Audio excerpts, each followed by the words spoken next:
எல்லாரையும் குறித்து ஒரு நல்ல பயோடேட்டா இருக்கணும்.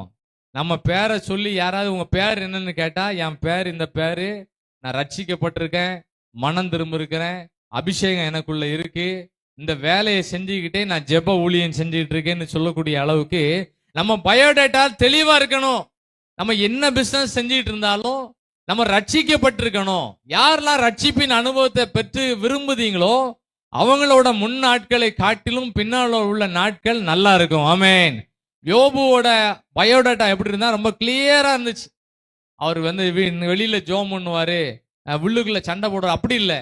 அவரோட லைஃப் ஹிஸ்டரி ரொம்ப தெளிவா இருக்கு. அவரோட வரலாறு, அவரோட பயோடேட்டா பார்த்தா ரொம்ப தெளிவா இருக்கு.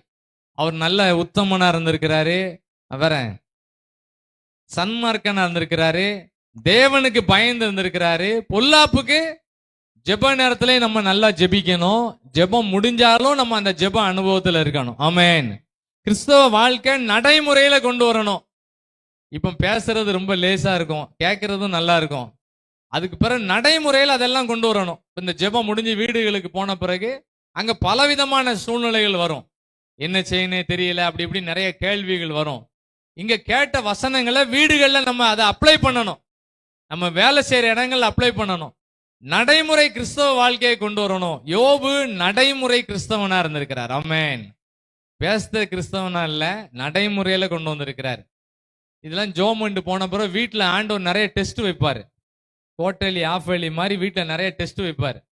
அந்த டெஸ்ட்ல எல்லாரும் பாஸ் ஆகணும். ஆமென். யாராவது என்ன செய்யணும் தெரியலன்னு சொன்னா நம்ம சொல்லணும், ஜோம் பண்ணுவோம், கர்த்தர் அற்புதங்களை செய்வார்னு சொல்லணும். ஆமென். வீட்டுல நிறைய டெஸ்ட் வைப்பாரு. நான் சண்டையே போட மாட்டேன் அப்படின்னு சொல்லிட்டு வீட்டுக்கு போனீங்கன்னா அன்னைக்குதான் பயங்கரமான போராட்டம் அங்கிருந்து வரும். பலவிதமான கருத்துக்கள் வரும். நம்மளால அதை நிக்க முடியாது. யோபு தன் வாழ்க்கையில நடைமுறையில கிறிஸ்தவனா இருந்திருக்கிறார். ஆமென். சத்தம் வர மாட்டேங்க. ஆமென் சொல்லுங்க. இந்த ஜெபம் முடிஞ்சவொன்னு எல்லாருக்கும் டெஸ்ட் வைப்பாரு, ஒரு தேர்வு வைப்பாரு, விசுவாச பரீட்சை வைப்பாரு. அந்த பரீட்சையில யோபு பாஸ் ஆயிட்டார். எப்படி பாஸ் ஆனாருன்னு சொன்னா, அவர் வீட்டுல அவங்க அம்மா, அவங்க ஒய்ஃப் சொன்னாங்க, ஏன் இன்னும் ஜெபம் பண்ணிட்டு இருக்கீங்கன்னு சொல்லும் போது அவர் அந்த டெஸ்ட்ல அவர் பாஸ் ஆயிட்டார். என்ன கேள்வி வச்சாங்க?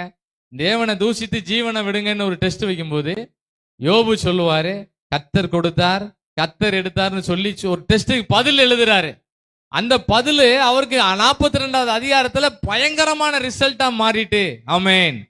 எல்லாரும் ஜெபம் பண்ண பிறகு நடைமுறையில நிறைய டெஸ்ட் ஆண்டு வைப்பாரு.